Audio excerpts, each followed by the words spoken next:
देखो, हम लोगों ने ग्रॉस वर्किंग कैपिटल के बारे में पढ़ लिया, उसमें करंट एसेट्स क्या होता है, उसका सम होता है, और फिर करंट लायबिलिटीज के बारे में भी पढ़ लिया। अब क्वेश्चन में आता है कि नेट वर्किंग कैपिटल क्या होता है, ठीक है, तो आपको वो कैलकुलेट करना होता है। तो नेट वर्किंग कैपिटल का जो फॉर्मूला होता है वो होता है current assets minus current liability. जब हम अपनी करंट एसेट्स में से करंट लायबिलिटीज को डिडक्ट कर देते हैं तब हमारा नेट वर्किंग कैपिटल आ जाता है। करंट एसेट्स तो हमें पता ही है, करंट लायबिलिटीज के बारे में पता। चलो आओ क्वेश्चन कुछ सॉल्व कर लेते हैं। तो आपके सामने एक क्वेश्चन है, ये पूरा का पूरा आप एक केस बेस्ड क्वेश्चन है, बहुत इंपॉर्टेंट है। ये सारा का सारा आपने पढ़ना है, तो मैं इसकी मेजर आइटम पढ़ लेता हूं। जैसे तो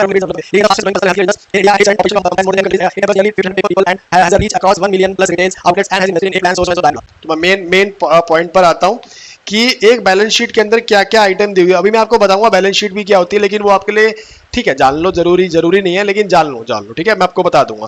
तो हम लोग पहले अपनी अपनी आइटम छाट लेते हैं। परचून की दुकान पर जाते हैं तो वो आइटम छोड़ दे जो नहीं चाहिए, वो आइटम ले लेते हैं जो मुझे चाहिए। तो सबसे पहले हम लोग देख लेते हैं कि करंट एसेट्स के अंदर क्या क्या आएगा, करंट लायबिलिटीज के अंदर क्या क्या आएगा। सबसे पहला आता है आपका stock. Stock is a part of current assets. तो स्टॉक कितना दिया हुआ है सर, मुझे स्टॉक दिया हुआ है 50,000 रुपीज का। नेक्स्ट आ जाते हैं, मैं करंट एसेट्स ढूंढ लेता हूं। फिर मेरा ट्रेड रिसीवेबल आ जाता है, देखो आगे ना रिसीवेबल इसके अंदर 75,000 रुपीज का।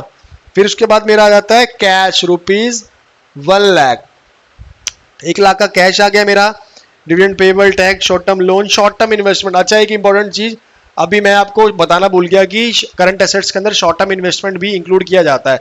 शॉर्ट टर्म इन्वेस्टमेंट का मतलब था वो ऐसी इन्वेस्टमेंट कि जिसको मैं 1 साल के अंदर अंदर कभी भी निकलवा सकता हूं, जिसको मैं कभी भी कैश करा सकता हूं, that is called short term investment, right.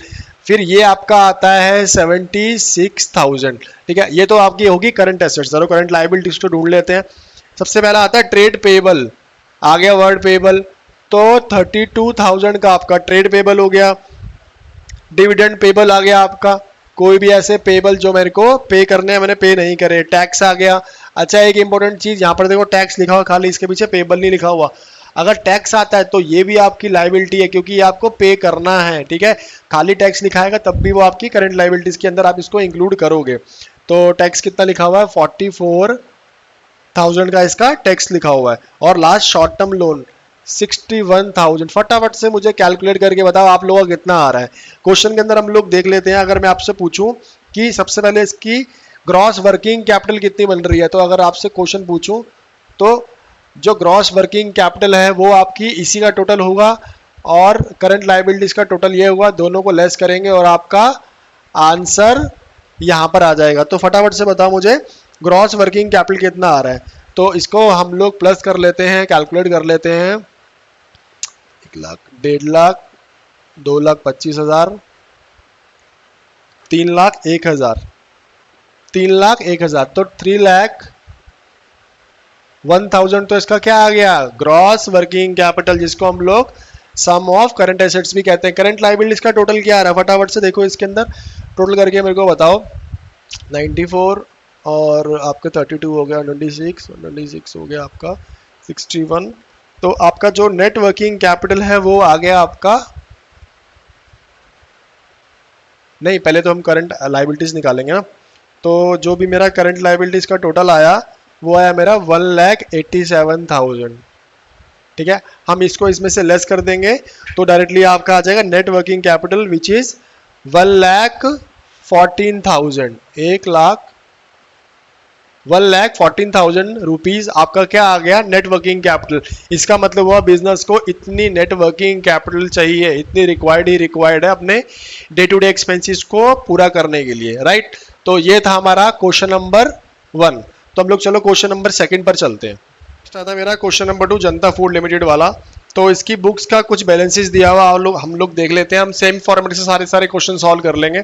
तो इसमें निकालना क्या है, ग्रॉस वर्किंग कैपिटल और नेट वर्किंग कैपिटल। बच्चों ये सीबीएसई में आया हुआ है, सीबीएसई बोर्ड के एग्जाम में आया हुआ 2017 में, तो इंपॉर्टेंट है, 3 मार्क का क्वेश्चन है ये, ठीक है। तो सबसे पहले हम लोग ग्रॉस वर्किंग कैपिटल कैलकुलेट कर लेते हैं, फिर नेट वर्किंग कर लेंगे। तो कोई इशू नहीं है, हमारे पास यहाँ पर करंट एसेट्स का पार्ट दिया हुआ है, करंट लायबिलिटीज का पार्ट दिया हुआ है, इसी में सॉल्व कर लेते हैं।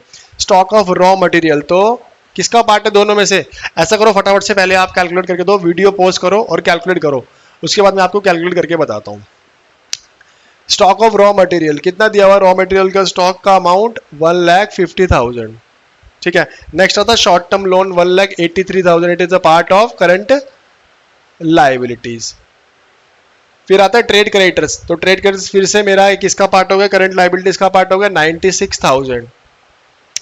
फिर आता है मेरा ट्रेड डेटर्स, ट्रेड डेटर्स किसका पार्ट हो गया, करंट एसेट्स का पार्ट हो गया, पैसे लेने हैं उससे, कुछ समय बाद पैसे आ जाएंगे। डिविडेंड पेबल, ऐसा डिविडेंड जो पे नहीं हुआ हमें आगे पे करना है, तो 1,50,000 हम लोग यहाँ लिख लेंगे। फिर टैक्स पेबल, टैक्स अगर अकेला भी लिखा होता मैं टैक्स को तब भी डाल देता यहाँ पर, तो 1,32,000। फिर लास्ट में शॉर्ट टर्म इन्वेस्टमेंट, पिछले वाले क्वेश्चन की तरह ही जा रहा है यार ये तो 2,28,000। सबसे पहले हम लोग कैलकुलेट कर लेते हैं ग्रॉस वर्किंग कैपिटल। तो करंट एसेट्स का आप यहाँ पर टोटल कर दो, आपका करंट एसेट्स का टोटल करने के बाद ग्रॉस वर्किंग कैपिटल आ जाएगा।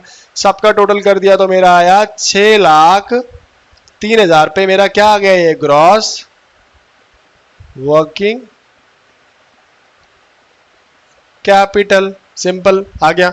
नेट वर्किंग कैपिटल निकालने के लिए मुझे करंट लायबिलिटीज का टोटल चाहिए, तो करंट लायबिलिटीज का अगर मैं टोटल करूं तो करंट लायबिलिटीज का टोटल करने पर मेरी वैल्यू आ जाती है 5,61,000। तो नेट वर्किंग कैपिटल कैसे निकलेगा, current assets minus current liabilities. Current assets कितना दिया हुआ आपका 6,03,000 माइनस में 5,61,000, तो वैल्यू आ गई आपकी ₹42,000।